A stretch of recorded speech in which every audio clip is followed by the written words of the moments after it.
So, Tommy, if I could start with what went wrong at Huddersfield. We lost the game, but more importantly, I think where we wanted to be in terms of as a performance level, we weren't up to it, and it goes down to sort of, I've said this a few times myself, is sort of managing the moments better.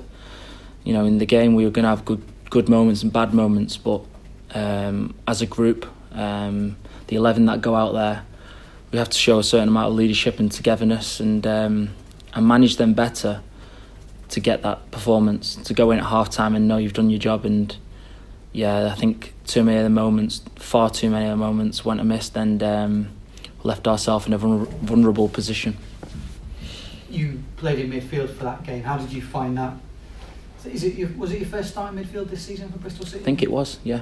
Obviously, I've played in there through changes in the game, Middlesbrough, and how, changes to the shape or whatever. But to start in there, obviously we went in with a game plan, as we always do, and we tried to do that. But I think that was my reflection coming back from the game, was what I've just explained, and that's something that I'll take obviously credit for myself. Being in there with players that are new to the team, a lot of changes. I went away and after watching the game back, I knew I could have done a lot more in terms of leadership skills, and that's what it comes down to, is in them moments of need, could I have done more? And it's a definite yes from me on that point. Some of the guys you were up against in that midfield, though, they've got some quality there, haven't they? I mean, Chris Willock, of course, scored the first goal. He's on loan from Benfica. Emile Smith-Rowe had a very good game, and he's on loan from Arsenal. How do you reflect on that battle now in that midfield area? Well, I think in the Championship, you're prone to playing against good players, great players, if you like, every week. It's not an excuse that we allow ourselves to have, is whoever they are, because we're set up as a team. Individually, you've got to win your 1v1 battles. You've got to be brave in them areas. But as a team, our structure usually helps us a lot. And I think that's what went wrong in terms of the managing the moments in the first half. We weren't pressing as we usually do, if you like. And when you do that and you let individuals to slip out of position, they're going to hurt you.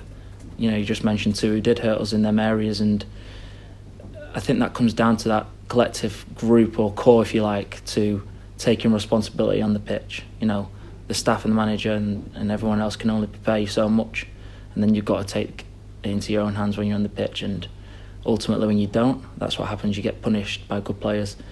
So yeah, it comes down to knowing that every week you're going to play against these good players, but as a collective, we know if we are together and we're on our game, it doesn't matter the names or the individuals, that we should have enough. We've got enough quality, enough know-how and leadership, if you like, to pull the result out. And was that the message at half-time? Because obviously Lee made a couple of changes, didn't like what he was seeing. Huddersfield had probably fairly bossed that first half. And yeah, is that the same message that was relayed at the break? Yeah, we knew that going into half-time. And there's always going to be a response after any half, we know that. But as a group, we knew we were way off it in terms of what we wanted. And I think that's the important thing, is because we do have top aspirations for the season. And when you are performing below what you're used to seeing in training, what you're used to seeing in usual games, and it's going to hurt individuals. So we know that there was going to be a reaction, and we were hoping that we could still perform a U-turn on the result and score some more goals. But that come back from the sort of chat after the game when we are analysing the game and individually, if you like, and we go through the clips and we see this. It's easy to see it from a video, but how can we see it on the pitch, and how can we put that right in the pitch? And yeah, I think that was the biggest thing taken from the game. For the players in the matchday squad, ex-Huddersfield Town players, how were they after the match? I just wondered if they were hurting a little bit more, because it's a former side, and sometimes you go to your former side, you want to do well, don't you? Yeah, definitely. I could imagine. Yeah, it's the old ego one. You never like to lose when you go back to your old clubs. Maybe from the fans, you get a bit from the fans, a bit more than usual, or it's just one where you like to put one over on them. But I think where we are right now, it's not about, that club, Huddersfield and the ex-players. It was more about believing in what we want to achieve. It's quite clear from the way we've gone about the season that as a group we're all clear on our objectives. We all know what it is. And okay, we've been through bad results. We've been through 3 or 4 games where it's not gone right for us, but we've always come back stronger. And I think that's similar to the message when it talks about the way that we work out once we do have a defeat, where we went wrong and how we can improve. Okay, the next game it's not gone right again, but we're still, actively looking to improve. And we've got a great character in the team, that the togetherness and some of the conversations that we had to improve individually and collectively. I'm sure it's going to turn eventually, and when it does, hopefully we're going that winning run that we have done before. Yeah, unfortunately it was a 4th defeat in 5 league games. What do you put that down to? Is there anything you can pinpoint at all? Well, if you look at the momentum of winning and losing in not just our season or Bristol City's history, but football in general, momentum's a big thing in football, whether it's positive or negative, and it can set in sometimes, and momentum can kick you down and can keep you down. And again, somebody asked me, what do you need to do to get out of it? And it's as simple as score the next goal, win the next game, or keep a clean sheet. They're the sort of basics, if you like. Too many of the basics on Tuesday went amiss. That we were not at it for whatever reason, but we can only look now to Millwall, and what an opportunity we have. 3 points off the playoffs position that we would have been loving to be in before the season started. And it's definitely from that spiralling, really. I don't want to dwell too much on the Huddersfield defeat, but just finally on that game, how were the 2 new signings, Philip and Marcus, after the game? Because they obviously got taken off at the break. I don't know if you've spoken to them, or how are they doing now? Yeah, they've been great with their communication. It's been a real strength that I've thought coming into the group is the input from the new lads, including Naki as well. Like I say, we speak a lot as a group all the time about how we can improve, and their input, even after a defeat where it's gone the way it has, has been incredible. And let's hope it stands us in good stead for the next game. And it just shows that they're in it for the long run. They're in it for the fight, and they see our vision as well and where we want to go with it. And definitely. Obviously, they're going to be disappointed from the game, but so are the 11 others that started the game and the subs that came on.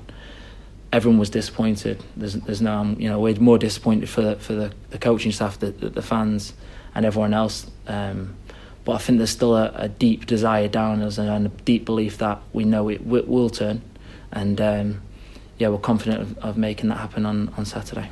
Yeah, you mentioned the Millwall test coming up next. I think you played against them in the home game. They seem to set up in a 3-4-3 kind of formation. Just wondered if that was a big thing for City to overcome on the day, and maybe what do the Robins need to do a bit differently this time to get the 3 points? Well, in terms of the structure of the team, we obviously won't know what we're going to do. That'll be something that we've been working on, and things we'll have to implement that. But we can only look after ourselves. We know how Millwall play. We've played them before. They have a real intensity to press and to win the ball back, and things that most teams at that level do now. But I think we need to worry about ourselves, particularly after the momentum run of defeats and things like that. And it'll be something that I think is important, that we go into the game fully confident about what we need to do. In the past, these things have helped teams secure victories when they need it. So it's definitely something that I think we can work on. You mentioned there about the intensity of the Championship. Have you been surprised by that at all, since obviously you were in League One last season? No, not at all, because of the way that I was introduced to it at our club. We do have that sort of familiar background with the way we press as well. So when you're learning about it in training, week in, week out, then you realise quite quickly that this is going to be what the Championship is like. So yes and no, really. Obviously, it's an impressive league, and the quality is amazing in terms of where we're at. But at the same time, is when you're preparing for something, you feel for it in training, and that's what a weekly session is like for us. It's intense, and we want to create it match-like as real as we can. You know, that's what the best teams try to do. And if you get that level of competition in 2-11s, then they're going to challenge for any team in the division, really. Just on that intensity, I think it might have been your challenge that Hogg clashed knees with. Was it yours during the game? And then eventually I did get caught. I can't actually remember which challenge it was. There was two. But we, again, them things happen when you're rushing into tackles. But we are always at our best when we are, intense with our pressure and our relentlessness to win the ball back and play our game, our philosophy, if you like. And yeah, it's obviously a far cry from the first half on Tuesday, but we'll be determined more than ever to get that right. And the things that we've just mentioned there, the strategies, if you like, to win the next game, we'll do all we can to get to that level. And I'm sure it'll be the win that changes the momentum. We already believe it. We just need to walk the walk, talk too much, walk the walk now. Just finally, Benik Afobe has been pictured around up at Feyland. Have you had a chance to speak to him at all? How's he doing? Yeah, he's great. It's a great boost for the team, great boost for the club, if you like. If you said you saw it pictured, and I can imagine that's boost everyone because of. My personal opinion is that the lad just loves to play football, and it's infectious, his enthusiasm around the place. You're talking to him about anything, he brings up some sort of football anyway, which is such a great habit because he's there for help, he's there for advice, and especially with the strikers, I'm sure he's still talking to them and encouraging them. It will turn. We just need to get back to winning ways, and I'm sure we'll be in a good position. Great to hear. Good luck for the weekend. Thank you.